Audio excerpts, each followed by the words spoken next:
بسم اللہ الرحمن الرحیم ولا تلبسوا الحق بالباطل وتكتموا الحق وانتم تعلمون۔ مولانا طارق جمیل صاحب کی کتاب گلدستہ اہل بیت کے متعلق گفتگو جاری تھی۔ اہل بیت کی شخصیات اور افراد کو مشخص کرتے ہوئے مولانا طارق جمیل نے پہلے مرحلے اور پہلے درجے میں ازواج پیغمبر کا تذکرہ کیا ہے کہ ازواج پیغمبر رضوان اللہ تعالی علیہن اس آیت تطہیر کا پہلا مصداق ہیں، اور یہ آیت تطہیر انما یرید اللہ ازواج پیغمبر کی شان میں ہی نازل ہوئی ہے۔ یہ شخصیات ازواج پیغمبر کو مشخص کرنے کے بعد انہوں نے اس باب میں ازواج پیغمبر کی سیرت اور مناقب کا باب ذکر کیا ہے، اور اس میں 11 ازواج پیغمبر یعنی امہات المومنین کا تذکرہ کیا ہے۔ مولانا طارق جمیل صاحب نے ازواج پیغمبر کے متعلق یہ دعویٰ تو کیا ہے کہ ازواج پیغمبر پر آیت تطہیر کی نص ثابت ہے، یعنی طہارت بھی ان کے لیے ثابت ہے اور گناہوں سے دوری بھی ان کے لیے ثابت ہے، لیکن اس دعوے کی نہ تو کوئی وضاحت کی ہے نہ ہی اس پہ کوئی دلیل دی ہے کہ ازواج پیغمبر پر طہارت کی نص موجود ہے۔ اس طہارت سے مراد کیا ہے اور گناہوں سے دوری سے مراد کیا ہے؟ کیا ازواج پیغمبر کی طہارت سے مراد یہ ہے کہ آیت تطہیر کی نص جو ان پہ ثابت ہے، اس طہارت سے مراد یہ ہے کہ وہ گندگیاں جو عورت ایک مہینے میں دیکھتی ہے یا استحاضے کی صورت میں دیکھتی ہے یا بچے کی ولادت کی صورت میں دیکھتی ہے، ازواج پیغمبر ان گندگیوں سے مستثنیٰ ہے؟ کیا طہارت سے مراد یہ ہے؟ جیسا کہ حضرت فاطمہ زہرا سلام اللہ علیہا کے متعلق سنی شیعہ محدثین نے بالاتفاق یہ لکھا ہے کہ حضرت فاطمہ زہرا ان تمام نجاستوں سے، ان تمام گندگیوں سے پاک ہیں جو عورت ایک مہینے میں دیکھتی ہے یا نفاس کی شکل میں یا استحاضے کی شکل میں ظاہر ہوتی ہیں، اور ازواج پیغمبر گناہوں سے دور ہے۔ اللہ تبارک و تعالیٰ نے اس آیت میں ازواج پیغمبر کو گناہوں سے دور رکھنے کا وعدہ کیا ہے۔ اس گناہوں کی دوری سے مراد کیا ہے؟ مولانا نے اس کی کوئی وضاحت نہیں کی اور نہ ہی آپ نے اس دعوے پہ کوئی دلیل دی ہے، جبکہ اہل بیت اطہار یعنی امیر المومنین حضرت فاطمہ زہرا اور حسنین کریمین کے متعلق جب یہ دعویٰ کیا جاتا ہے کہ یہ شخصیات وہ ہیں جو کہ طہارت اور عصمت کی نص ان پہ ثابت ہے اور گناہوں سے دوری ان کے لیے ثابت ہے، تو پھر اس دعوے کو محکم اور ناقابل تردید ادلہ سے ثابت بھی کیا جاتا ہے۔ ہمارا موضوع وہ نہیں ہے، لیکن اشارتاً ہم عرض کیے دیتے ہیں کہ اہل بیت اطہار طاہر ہیں، یعنی اس کو اس بات سے سمجھا جا سکتا ہے کہ حضرت امیر المومنین علیہ السلام کا کعبۃ اللہ میں پیدا ہونا، حضرت حسن اور حضرت امام حسین علیہ السلام کی ولادت کے بعد حضرت فاطمہ زہرا کا فوراً بعد مصلی عبادت پہ آنا اور نماز کا پڑھنا، حضرت پیغمبر گرامی کا یہ اعلان کرنا کہ مسجد نبوی کے اندر کھلنے والے تمام دروازے بند کر دیے جائیں سوائے دروازے علی و بطول کے، اور اسی طرح حضرت امام حسن علیہ السلام کی ولادت کے بعد پیغمبر اعظم کا بچے کو طلب کرنا، اور جواب یہ دیا گیا کہ یا رسول اللہ ابھی تو ہم نے اس بچے کو نہلایا ہی نہیں ہے، پاک ہی نہیں کیا۔ ارشاد فرمایا کیا تم اس کو نہلاؤ گی، کیا تم اس کو پاک کرو گی؟ جبکہ اللہ تبارک و تعالیٰ نے انہیں پاک اور طاہر خلق کیا ہے۔ یعنی جب طہارت کی بات اہل بیت اطہار کے متعلق کی جاتی ہے تو پھر یہ بات محکم ادلہ سے ثابت بھی ہے۔ اسی طرح گناہوں سے دوری اہل بیت اطہار کے متعلق جب یہ دعویٰ کیا جاتا ہے تو پھر نقلی اور عقلی دلائل کے ساتھ اس کو ثابت بھی کیا جاتا ہے کہ یہ وہ شخصیات ہیں جن سے کوئی گناہ سرزاد نہیں ہوا، بلکہ اس سے بالا تر یہ ہے کہ یہ وہ شخصیات اور ہستیاں ہیں جنہوں نے گناہ کا ارادہ ہی نہیں کیا، ارادہ گناہ سے بھی منزہ و مبرہ ہے۔ لیکن مولانا نے جو دعویٰ کیا ہے اپنے اس دعوے پر کسی قسم کی نہ تو وضاحت کی ہے اور نہ ہی دلیل دی ہے۔ بہرحال پہلے مرحلے میں ازواج پیغمبر کو مشخص کرنے کے بعد اس باب میں انہوں نے پھر ازواج پیغمبر کی سیرت اور مناقب کا باب لکھا ہے، 11 ازواج پیغمبر کی سیرت لکھی ہے۔ اس باب میں ہم فقط اتنا ہی کہیں گے کہ ہر وہ شخصیت، ہر وہ ذات جس کا تعلق ذات پیغمبر سے ہو، اور ہر وہ سیرت و کردار جو پیغمبر اعظم سے منسوب ہو، اس سیرت و کردار، اس شخصیت کو تذکرہ کرنے سے پہلے روایت کے ساتھ ساتھ درایت کو بھی مد نظر رکھنا چاہیے۔ ہم اس مقام پہ مناقب کے باب میں مولانا نے جو ذکر کیا اسے صرف نظر کرتے ہیں، لیکن صرف اتنا کہیں گے کہ سیرت اور مناقب کا باب بالخصوص ذات پیغمبر سے متعلق شخصیات کے متعلق گفتگو کرتے ہوئے اور پیغمبر اعظم کی سیرت کو نقل کرتے ہوئے یہ بات مد نظر رہنا چاہیے کہ کہیں کسی بدبخت کو یہ جرت نہ ہو کہ وہ ذات پیغمبر کے متعلق توہین آمیز کلمات کہہ سکے، اور کسی بدبخت کو، کسی ملعون کو یہ جرت حاصل نہ ہو کہ وہ پیغمبر اعظم کے توہین آمیز خاکے بنائے۔ پیغمبر اعظم کی ازواج کو، امہات المومنین کو پہلے مرحلے میں اہل بیت کا فرد قرار دینے کے بعد مولانا نے دوسرے درجے اور دوسرے مرحلے میں اولاد پیغمبر کا تذکرہ کیا ہے، اور اولاد پیغمبر میں پیغمبر اعظم کے بیٹوں کا تذکرہ بھی کیا ہے اور پیغمبر اعظم کی بیٹیوں کا تذکرہ بھی کیا ہے۔ بیٹوں کے تذکرے میں جن پر آیت تطہیر کی نص ثابت ہے اور جن کے لیے طہارت اور گناہوں سے دوری ثابت ہے، مولانا نے ان بیٹوں میں 3 بیٹے ذکر کیے ہیں: حضرت قاسم ابن رسول اللہ صلی اللہ علیہ وآلہ وسلم، حضرت عبداللہ ابن رسول اللہ صلی اللہ علیہ وآلہ وسلم، اور جناب حضرت ابراہیم ابن رسول اللہ صلی اللہ علیہ وآلہ وسلم۔ اور پھر خود ان کے متعلق لکھا ہے کہ حضرت قاسم کا انتقال قبل از اعلان نبوت مکے میں ہی ہو گیا، اور حضرت عبداللہ کا انتقال بعد از اعلان نبوت مکے میں ہی ہوا، اور جناب ابراہیم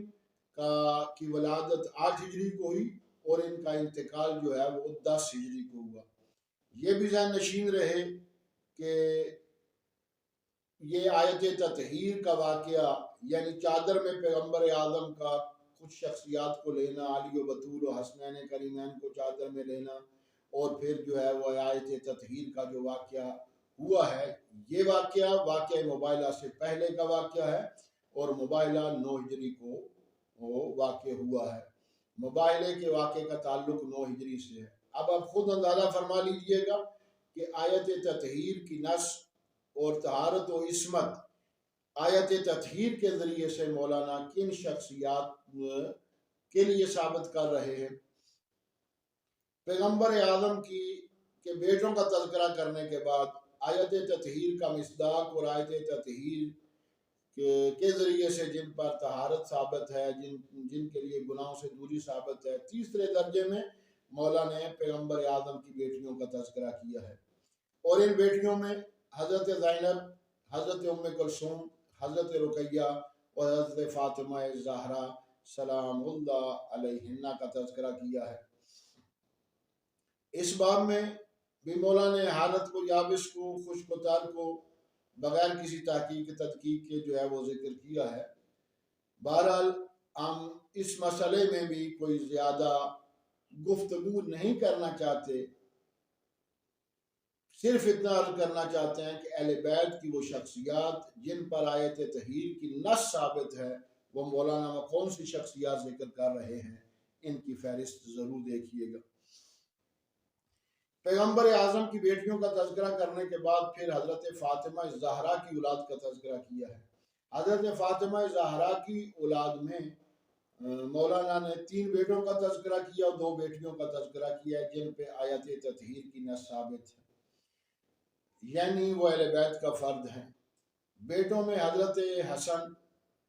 حضرت حسین اور حضرت محسن۔ مولانا کے بقول اس شہزادے کا نام محسن ہے اور ان کا انتقال بچپن کے عالم میں ہی ہو گیا۔ اور بیٹیوں میں 2 بیٹیوں کا تذکرہ کیا ہے، حضرت زینب اور حضرت ام کلثوم سلام اللہ علیہما۔ اور یہ ارشاد فرمایا کہ حضرت زینب کا نکاح جناب عبداللہ ابن جعفر طیار سے ہوا، اور حضرت ام کلثوم بنت علی کا نکاح امیر المومنین عمر ابن خطاب سے ہوا۔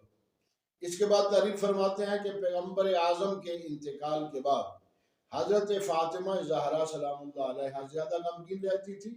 لہذا اپنے بابا کی وفات کے 6 ماہ بعد 29 سال کے سن میں 11 ہجری میں حضرت سیدہ کائنات کا انتقال ہو گیا۔ انتقال کے بعد تجہیز و تکفین کا مرحلہ آیا۔ تجہیز و تکفین کے بعد حضرت ابو بکر صدیق نے 4 تکبیرات کے ساتھ حضرت فاطمہ زہرا پر نماز جنازہ پڑھائی۔ ہم اس باب میں کچھ بھی نہیں کہنا چاہتے، مولانا کے لیے فقط اتنا ہی جملہ کہیں گے، حضور اللہ تبارک و تعالی آپ کو حق و باطل، حقیقت و افسانہ، سچ و جھوٹ، روشنی اور اندھیرا کے درمیان فرق کرنے کی طاقت عطا فرمائے، اور اللہ تبارک و تعالی آپ کو روایات جانچنے پرکھنے اور ان پہ تحقیق و تدقیق کے بعد ان کو ذکر کرنے کی توفیق اور استطاعت نصیب فرمائے۔ اس مقام پر میں اپنے خطباء اور واعظین سے یہ جملہ ضرور کہوں گا کہ حضور وہ خطباء و واعظین جو اس کتاب کی تشہیر و ترویج میں لگے ہوئے ہیں اور بڑے بڑے توصیفی کلمات انہوں نے اس کتاب کی تشہیر کے متعلق کہے ہیں، میں ان سے یہ سوال کرنے کا حق رکھتا ہوں، کیا مولانا نے جس انداز سے مسلمہ تاریخ کو، مسلمہ عقائد کو اور حدیث کے مستند اور معتبر مضامین کو پامال کیا ہے، کیا یہی چیزیں مذہب شیعہ کی اساس ہیں؟ کیا یہی تاریخ مذہب تشیع کی بنیاد ہے؟ کیا یہی عقائد مذہب تشیع کی بنیاد ہے؟ اتحاد کے لیے یہ ضروری نہیں ہوتا کہ اپنا عقیدہ، اپنی مسلمہ تاریخ، اپنی مسلمہ حدیث اور معتبر مستند حدیث کے مضامین کو چھوڑ دیا جائے، بلکہ اتحاد اس طرح بھی قائم رہ سکتا ہے کہ ہر شخص اپنے نظریے پر، اپنی معتبر تاریخ پر، اپنے مسلمہ عقائد پر، اپنے مسلمہ نظریات پر قائم رہے، اور اتحاد و وحدت کی فضا بھی قائم ہوتی رہے۔ مولانا نے جس انداز سے تاریخ کو پامال کیا ہے، عقائد کو پامال کیا ہے، حدیث کے مسلمہ مضامین کو پامال کیا ہے، یہ چیزیں آیت تطہیر سے بھی منافات رکھتی ہیں، اور حضرت فاطمہ زہرا سلام اللہ علیہ کے خطبہ فدق سے بھی منافات رکھتی ہیں۔ یہ خطباء کیا جواب دیں گے حضرت صادق آل محمد کے اس جملے کا، الصدیقۃ الشہیدہ، جو کہ معتبر روایات اور حدیث سے ثابت ہے؟ امام صادق علیہ السلام کے اس جملے کا کیا جواب دیا جائے گا؟ اور حضرت فاطمہ زہرا سلام اللہ علیہ کے خطبہ فدق کا کیا جواب دیں گے، جو اس کتاب کی تشہیر اور ترویج میں وقت صرف کر رہے ہیں اور نوجوانوں کو، شیعوں کو اس کتاب کے مطالعے کی طرف جو ہے وہ متوجہ کر رہے ہیں؟ میں تو یہ کہوں گا کہ سیدہ